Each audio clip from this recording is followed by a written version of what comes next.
How's it going, everyone? Welcome into the Grip Locked preview for the Preserve. Going on this weekend, starting tomorrow. We're back at Kale's Place, and I don't know if it's Kale's Place anymore. I don't think it's Kale's Place anymore. Oh, they're still going to call it Kale's Place. Especially it's the place that Kale built now. If Ian's on commentary, how many times do you think they say Kale's Place? Well, no, now it's the place that Kale built. The place that Kale built? That's where it transfers over. All right. Yeah. It's the place that Kale bought. There you go. Not a lot of changes to the course this year. It seems like there's a few new pin placements, but overall should play like the same course, because even on the pin placements, it's the same tee shot, same OB. It's just like a little shorter, a little longer, stuff like that. And historically, this has been a birdie fest. I think last year we saw a few different people get to 15 under, if I'm not mistaken, in a round.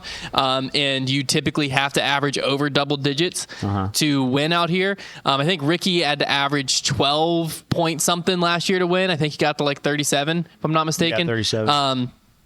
So back in the day, we actually used to talk about the Preserve as like disc golf's too easy example, number one, right? And we would talk about it in that way. Nowadays, with how the sport's kind of evolved, I don't necessarily mind the identity of the Preserve being you got to go low out there. Yeah, it's interesting. I think my biggest issue is because if you look at the Preserve and the layout, you do have a lot of par threes, I think, that are fairly easy, but a big reason for why it's so scoreable is because you have these tee shots that aren't super pinched and not a lot of OB.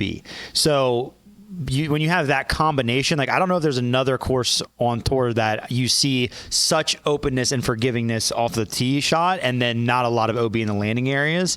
So I think that's a big part of it, is like there are some very straightforward holes on this course where you just throw your drive as far as you can down the fairway and then throw to a pretty unprotected green. Yeah.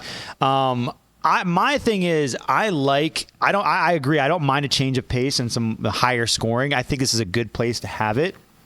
However, I like to see the really low scoring courses that are birdie or die, I think I like to see a really heavy dose of par threes on those. And there is a pretty good dose of par threes in this course, but like a straightforward par four for me just doesn't really do it. Yeah. Because it's like you're going to throw. Like hole one, for instance, I think guys were getting to like a 200-foot approach shot. Yeah. And it's like the second shot is just there's a lot of just boring chips, or the tee shot, there just isn't really. It's basically like, okay, how far can he throw up? There's not a ton of danger on certain shots. So I think that's what it is like I don't mind it when it's a lot of par threes. And that's just not really the style of course we play anymore. But it's weird because if you look at the layout, like there are some very cool holes. I think the design isn't bad. I think some of the holes are a little bit like maybe an afterthought, but for the most part, like it looks like a fun course and a lot of cool designs. I just think honestly, if it was tightened by OB, we wouldn't even talk about it the same way, because I think a lot of the tee shots and ways that the course are laid out are very similar to holes that we like on other properties. You've got some low ceilings, some water to deal with, some really well decorated greens. They use mounds around the tee a few times. They have a lot of good things going. It's just that lack of OB means that guys can really just spray it out there. Yeah, I think that this is a course where if you're a fan of debate night, if you're not, I understand, but if you are, you heard. it's arguing just isn't some people's things. It's my thing. I love it. But this is a good course where I think they could be testing some of what Brody was talking about, where they could be bringing OB into play more in the middle, where it's like short of the basket, because right now it seems to be like, okay, there's water left, or don't go right, or something like that. There's a few, like there's that one iconic par three that you have to like clear stuff, but a lot of it is like if you go deep, there's OB back there.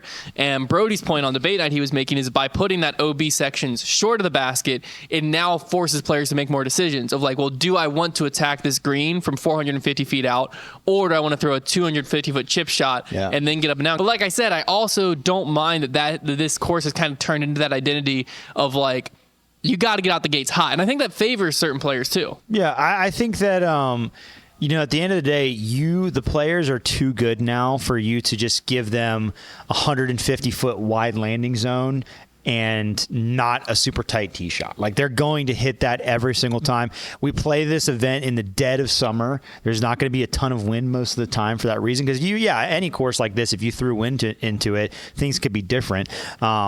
But that's just usually not the case, and therefore, it's going to get shredded. And I don't. It's just like I feel like they don't. I don't feel like the Preserve as a course leans into that identity. I think it's just what happens, and I think that's why you get the weird in between of like, its score is really low, but I don't feel like the course is trying to do that. It's just maybe they aren't willing to be like, we're gonna throw in all. Well, I think it almost feels like it's designed to be a really fun place for like us to go play. It reminds me of like the Boulders course at North Cove. Yep. Where it's like, that's a super fun course. And it's challenging, but it's just not Pro Tour level. Yeah. But regardless, one cool thing that's about to happen with this weekend is, and typically we don't talk about sponsorships, but when a big outside company gets into disc golf, obviously we want to talk about it a little bit. This tournament is actually, the way they've worded it, is connected by Microsoft Teams. Yeah. Which is fun. You've seen them kind of get involved with the Sports Summit, have these Q&A integrations throughout the year. Do we expect this to be just the namesake, or do we expect to see them a little bit more involved, similar to what we saw with the chess.com earlier this year? Yeah, it's always interesting when a bigger company gets involved in disc golf, because they obviously take their activations very seriously. This isn't just like if a disc golf company were to sponsor like an elevated basket, give them a prompt, and then it gets ignored half the season. When would that happen? I don't know how that would happen, but I'm sure that would never happen. No, but like a company like Microsoft wouldn't put up with it. Yeah, right. That makes sense. But like they're used to advertising. They're going to have expectations, saying things like connected by Microsoft Teams, like they want everything specifically integrated a certain way. So I'll be curious to see how involved their level of integration is and how the Disc Golf Pro Tour handles it. Like if we feel like are we going to see some Microsoft commercials? I don't know. Yeah. Was that part of the package? Imagine the jarring contrast of this like beautiful Microsoft commercial and Rickie run. Yeah. I don't know, dude. That could be something. It's just like, oh, sick. This is a PowerPoint commercial now. Yeah. Oh, sorry. It was just a normal disc golf commercial. It was just made on PowerPoint. Check out the service, bro. Yeah. I don't know. It's great though. It's awesome they were able to secure that sponsorship. I think it's really interesting now. Is Microsoft connected to that area? No, they're connected more to the Portland area, aren't they? I think they're out west, yeah. Yeah, so that's what I'm saying. The curious thing nobody's really talking about is why this event, right? Who made the connection? And if we can sell the Preserve to Microsoft, Microsoft Teams. Okay, but it's still an arm of Microsoft. Why can't we sell other much larger events to bigger companies? That's what's weird about this to me. I have no idea. Like, does somebody work at maybe Microsoft? Kale's brother or something works at Microsoft. I'm half wondering if this is a situation where it's like, oh, Ford? Well, yeah, the local Ford dealership down the road that the disc golfer works at. Like, does somebody I don't know. Microsoft Teams, like, yeah, I mean, it could be a situation, but I mean, they surely still paid. Oh, I'm sure they paid. No, I don't doubt that. But I'm just like, how deep was the connection? Yeah. Or like there had to be one. You would think simply because like Worlds we've had sponsored by like LLB, it's an outlier. Right? We've had Barbasol. It's an outlier. But like Microsoft Teams is like a massive company. And like, not to say Barbasol and them aren't. Well, LL Bean, like that's a very much a demographic hit. There was also a Columbia elevated basket at Portland. It looked great. Which Columbia, I mean, I think that's a no-brainer. Yeah, and like Microsoft Teams is huge. I mean, like a lot of people that work in any kind of office structure are going to use Microsoft Teams, but maybe it was just like I don't know, behind the scenes negotiation where like the Pro Tour could get like free Microsoft Teams something or another. I don't know. Well, Kale provided connected by. Kale's the one that texted me about it months ago when they announced it. So I don't know if he had maybe he's the connection. But it's a great get. It is. Like they've got. We need more of it. They probably got the best presenting sponsor of the year, and it's like I said, it's the Preserve. We got a number of big players aren't even at this event. Yeah. Which, let's just get straight to the players. Rickie Wysocki is here. Last year's champion, has some really good recent history out there. From what I remember, was first last year, second the year before that, and I think first back in 2021, if I'm not mistaken. Do you think this really good history out here is going to be enough for him to carry him to his first win of the season? I think no. And the reason being, I mean, I would never write him off, but the reason being is, the weird thing about Rickie is this course is not necessarily like a course that you would think lines up for him super well. I know there's a lot of opportunity to throw like overstable flex backhand shots. I think that's what he relies on a lot, but it's not a forehand heavy course by any means.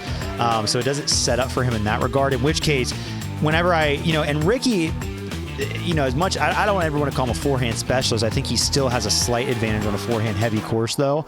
And when he's playing at the level he is right now, where he's been good but not awesome, I can't just look at a course that suits the entire field. He's been pretty awesome, but he isn't winning. He hasn't been as awesome as the best couple guys. Yeah. He hasn't been in that top tier. He hasn't won. So it's hard for me to look at a course that favors pretty much everybody and say Rickie is going to have an advantage out here. But of course, winning the tournament twice, that does help out. He knows the paths to do it.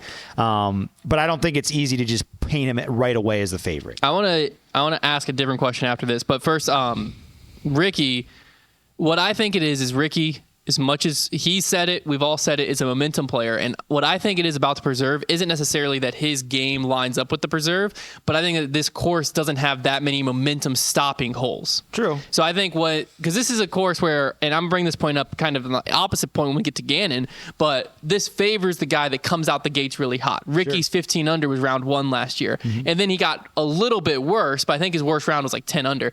But it's something where I don't think this course has enough teeth where if Rickie gets going, he's going to have to do something stupid to stop him. Whereas some of what we've been seeing this year is Rickie gets going and then he just has a hole that just like pumps the brakes. That's a good point. And that's what pulls him out. I think that it's not necessarily his game lines up with the preserve, but more so when he's like front of the box and he's churning.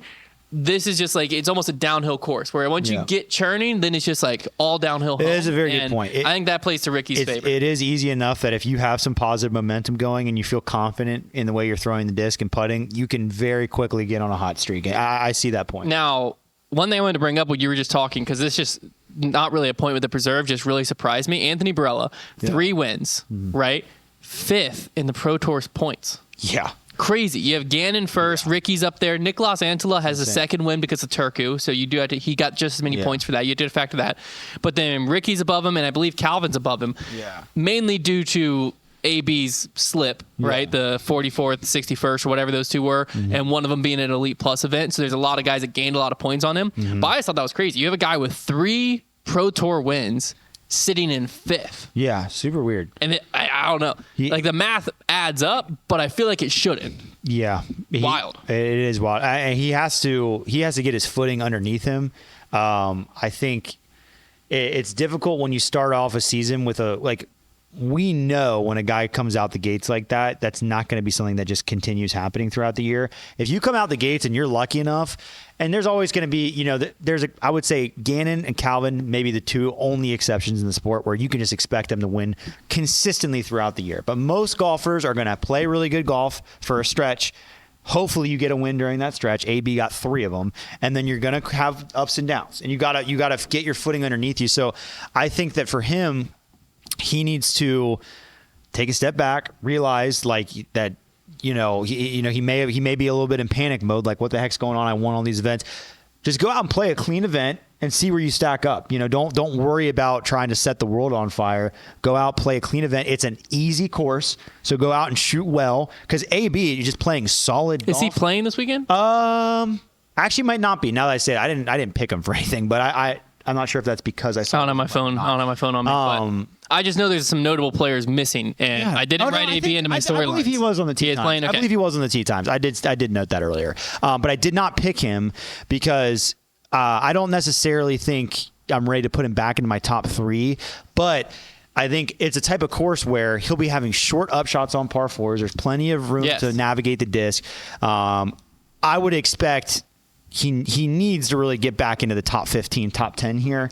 I wouldn't be surprised if he can contend again, but I think if he's him, he just needs to settle back in, get it back on his feet so he can start building momentum in the other direction. Now, one player who is registered as of right now that for some reason, I didn't think this was the event they're coming back at, but it seems it is Simon Lizotte. Yeah. So, as of right now, Simon's on the registration list. If he actually does make his return here, what are your expectations for him?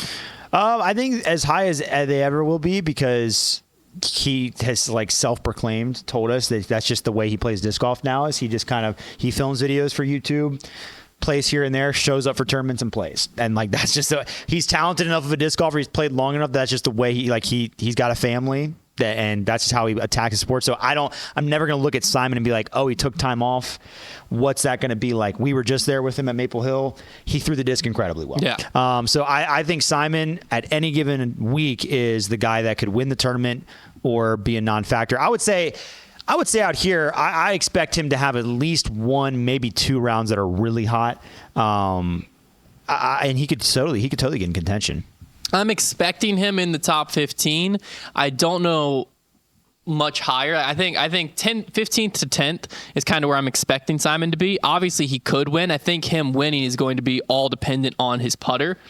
And it just comes down to, over the last month with the new baby, how much did he get practice putting in? Yeah. That's really the question that only Simon knows the answer to. But that seems to always be the answer with Simon, is like, if his putter gets hot, watch out. Yeah, and especially on this course, like, he's not going to have a hard time navigating this course. When we played with him, he was puring lines, but that's just what Simon does. Like, he just is one of the greatest throwers of the disc. It just comes down to, is his putter going in the basket or not? So if his putter's going in, he could definitely push for the win. I'm expecting it to kind of fall 15th to 10th, where I think he's going to put himself into a lot of positions. I don't think he's going to capitalize on all the birdie chances he could. I think that's where it lands him, personally. Now, we talked about some players missing. Calvin Heimberg and Eagle McMahon, I think, are two of the more notable misses from this event, Calvin being the biggest hole. Who do you think needs to capitalize on specifically Calvin's absence from the tournament this weekend? Honestly, I'm going to go with Gannon Buhr, and not because he has some need to win, but if you're playing as well as he is right now, where he's just unbeatable, and you see that now definitely one and really a second threat at this tournament is gone, you're got to be thinking, I'm going to get another one while I'm at it. It's not often that you have chances to play where you have two really big competitors. And like I said, Calvin being really his main competition this year, not at the event. So, yeah, I would say, there are obviously a lot of guys looking to grab wins, and I think those people would be just as desperate whether he was there or not. But I think the only person who can look and say, I really have a better than 50% chance of winning this event normally, and then take away Calvin and gets even higher, that's Gannon Buhr. You just said a stat that I missed, so I forgot we had with UDisc, which I don't know how accurate it was, but they're like percentage of win. Yeah. Oh, win percentage. Yeah. We don't have that anymore. Well, those stunk. Yeah, but they were fun. They were really fun. They were fun. Yeah, they were. Like, you would go into the tournament and be like, oh, Kristen Tar has 85% chance to win right now. I forgot about that, too. You said it and just like dinged in my head. I'm like, we haven't been able to look at that all year. That's true. Dang it, because that was a great stat. It was a lot of fun to be like, Kristen has 99% chance. Yeah. And they're giving her 99% chance with like 18 holes to go still. Yeah, that was a good time. Man, I missed that. But in my opinion, the player that needs to capitalize the most here is Rickie, just because I think this is one less player standing in his way of that first win. And, we've talked about this multiple different times. He's got to get something going, in my opinion, especially as we start heading into majors. He's on an all-time stretch, him and Rory McIlroy. And I think that, if he can get something going at the Preserve, that'll really help, because I don't believe Rickie's going to go winless this season. I really don't think so. But I would have thought he would have picked up one by now. Like, I would have thought he'd at least have one. So every week that goes by, a different narrative will eventually start of what's going on with Rick. Can he get a win? And I think that this is a really good course for him. I think it lines up well, like we were talking about with the momentum, and he's got one less guy in his way. Yeah. One less guy to chase down. Gannon Buhr, who you brought up, he's coming in off of back-to-back wins out in Portland. Can he make it 3 in a row and also be the first player to get to 4 wins this season? Yeah, totally. When you get a course that's very attackable, and he's obviously a guy who's plenty built for scoring. He could shoot hot rounds with the best of them. He's got a full head of steam right now, and that makes him incredibly dangerous. When you get so many wins under your belt early, and you're a player who does have a lot of that pressure to succeed, it alleviates that. The only time he's going to feel, I think, elevated pressure now is the majors, because, that's when you really cement your legacy. But as far as his regular season, it's already been stupendous. So I think right now Gannon Buhr is by far the most dangerous player, and he is going to be very difficult to beat. I definitely think he could be the first guy to 4 wins. To win 3 in a row, though. But yeah, the 3 in a row is very tough. Very tough. I think that if anything stands in Gannon's way, it's the same thing that I think is helping Rickie, which is this is you can't slip up course, right? And Gannon's talked about before, like, if he gets out of contention, he has a hard time, like, not necessarily caring, but kind of caring. Well, I also think remember what baskets were we putting on? Prodigy. Yeah.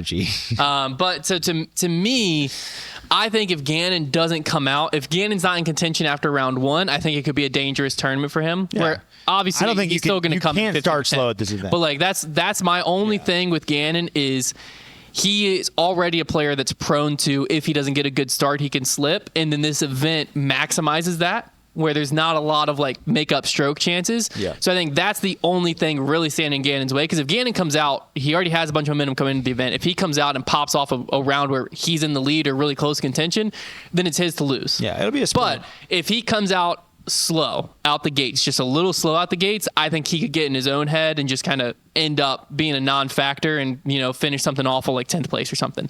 So it's definitely Gannon Buhr would be the favorite, especially with the absence of Calvin Heimberg. But personally, I don't think it's going to happen. I don't think he's going to win 3 in a row, mainly just because that's so hard to do. Yeah. I just think that it's just not going to happen. Do not point in that direction. But it very easily could. Now, historically, we've seen some not so typical players get in the mix out here and even win. We have Bradley Williams, a former champ, Nico LaCastro as well. Last year, we had Cole Redallen sneak in, which ended up not being that abnormal. But are there any players that you think we need to keep an eye on to be that unusual player in contention this year? I think that unusual player is going to be Paul McBeth. Okay. I think that this is going to be, like I said, it's a very favorable course. For anybody right now to win at and find your footing. I think that Paul's been slowly playing a little bit better event by event. I think that he's not going to, the little mistakes aren't going to cost him big time. And if he can get rolling and he can get himself, and I don't know that he necessarily will win, but I think he's going to be very dangerous out there if he can get rolling early and if his putt can be working for him. I think Paul McBeth could be that player.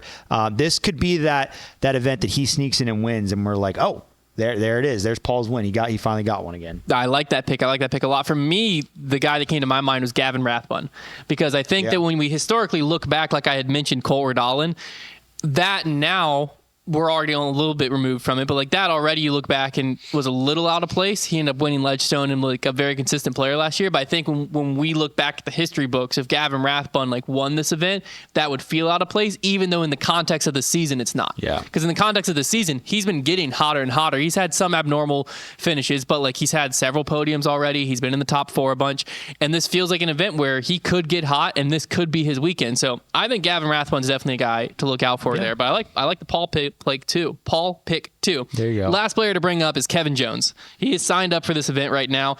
As of the recording of the show, we haven't seen an announcement. Right. Do you think there's going to be one made before the tournament of his new sponsor? And if not, what do you think he's bagging out there on the course? I think most likely no. I think most likely we get a mixed bag with some Prodigy. And I could see him throwing like a Jokery in there and some Destroyers like that. So that's probably what we most likely get. But would it not be the biggest like in your face to Prodigy to right as they're about to have their event, they're at the preserve with their baskets, and that's the storyline to say, boom, I'm going to take over the news cycle by announcing that I'm moving to blank company. So I do think that opportunity is pretty juicy.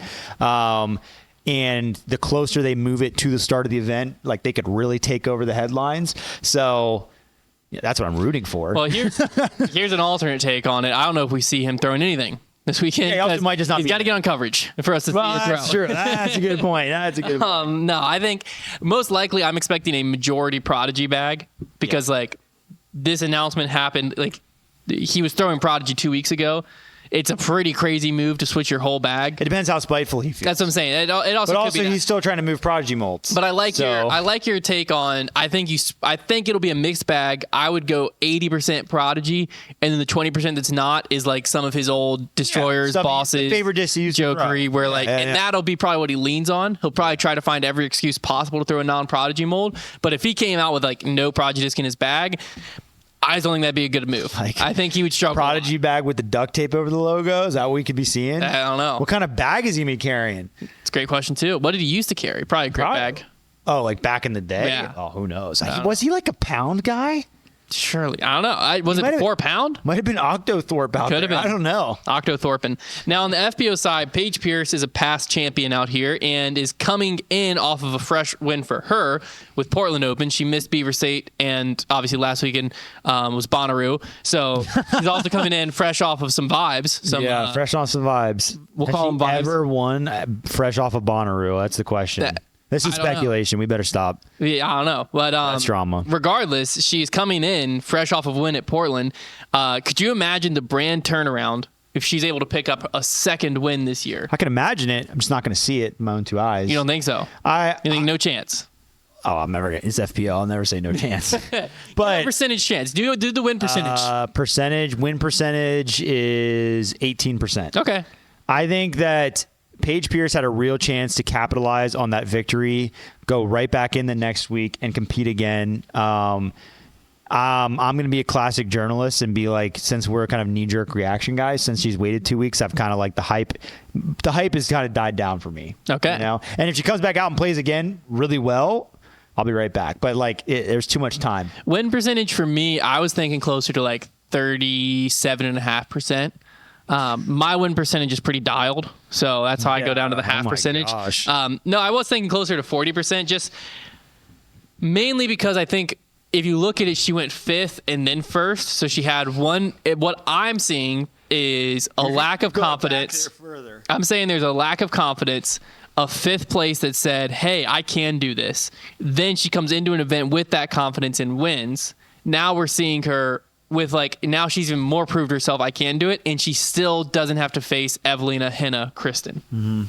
So I think this could be a really good chance for her. I think she could win. I like this course for her because it's similar to what you said for Paul, where like if she's making a little bit of mistakes here and there, you can really cover them up out here with whether it's good putting or just better approaches. You can really cover up a slew of mistakes out there. So I really like her for this event. I think she still has plenty of tough talent to go through to get the win, but I do have her in my top 3. I'll say that much.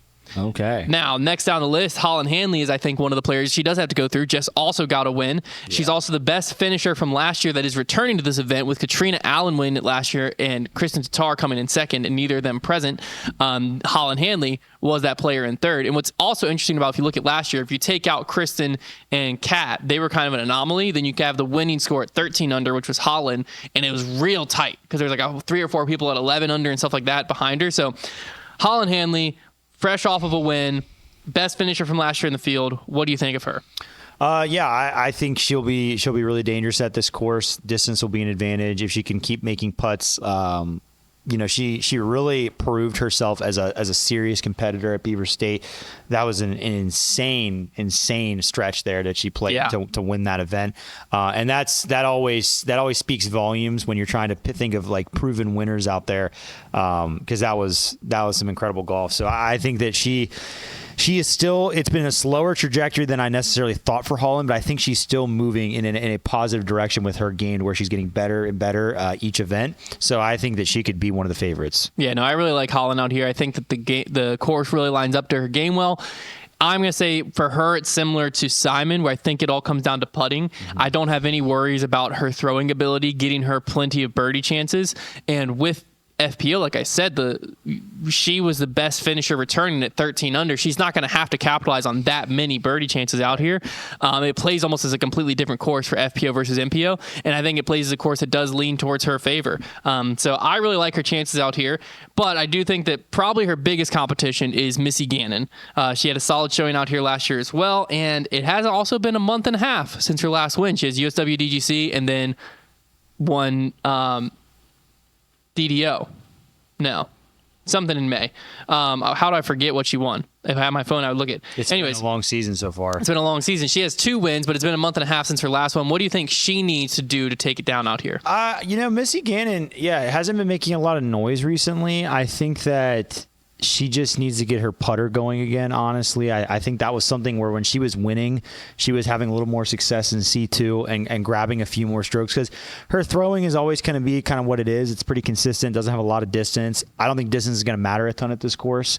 So I think if she can make putts and have success just outside the circle with the putter especially, that'll be the difference. I think she's definitely overdue at this point to get back at least onto that podium or in contention for a win. It was DDO because it was the foot fault playoff. You're right. Haley King situation. You're right. You're a beast. But I really like her out here. I do think I like Holland a little bit more just because I think the distance is a good enough advantage for Holland.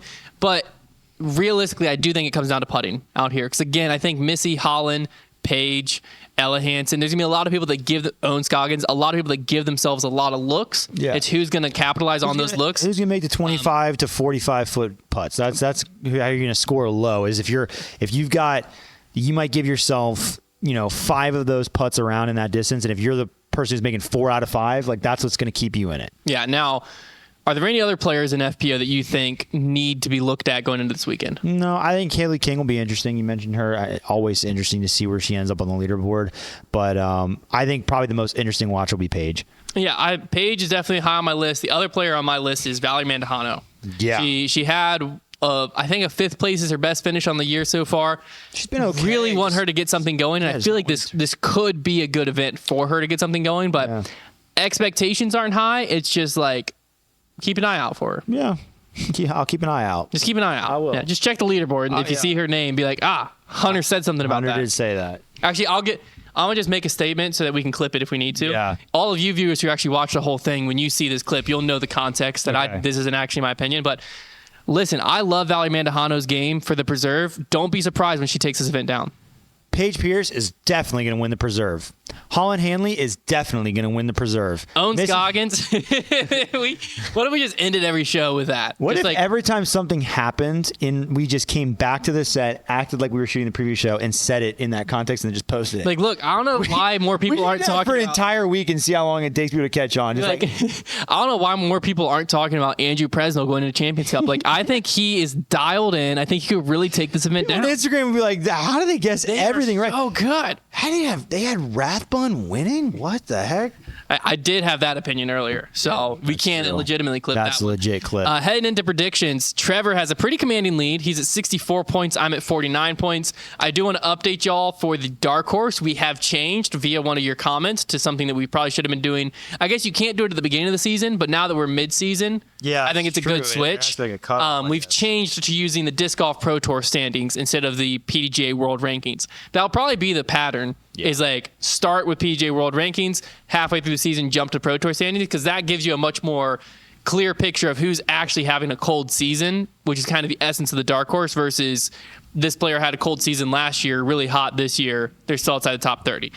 So we're switching to that outside top 30 Pro Tour standing for the Dark Horse pick. But MPO, I'll go ahead and give mine. I have Rickie Wysocki taking this down. I think this is going to be his weekend. That's got to be 4 this year. It's got to be, but I like him here. 3 or 4 of that exact statement this year. I like him here, and I like him so much that I'm willing to put Gannon Buhr in second, because that's the player that's the player that is probably actually going to win, and I can't afford to lose points. So I got to have Gannon in my top 3. He's inevitable right now. So I put Gannon in second, and then I put Gavin Rathbun in third. Because I think this could be another weekend where he's up there. We've got a similar idea here, because I have Gannon and Rickie. I've got Gannon in third, Rickie in second. Taking Paul McBeth to win. You're taking it. Wow. I've got this feeling, man. You also have 15 points to work with. So well, we both threw kind of an interesting player in the mix. Now for FPO, I have Holland Hanley coming in third. I did put Paige Pierce in second. Yeah, okay. Respectable. Yeah, I put Missy Gannon in first. Win. I like Missy to win. I got Missy in third, Holland in second, and Owen Scoggins in first. Yeah. I think she gets a revenge win over Holland. Course isn't super long. I'm predicting winning putt right in Holland's face, and then just punches her. Oh, no. Wow. Wow. Dude, the revenge putt would be sick, though, because that one she hit to get to the playoff against Owen was insane. It was. It was absolutely insane. It was wild. Now, my dark horse pick, I'm going with Alden Harris. Taking Alden Harris. Alden, man.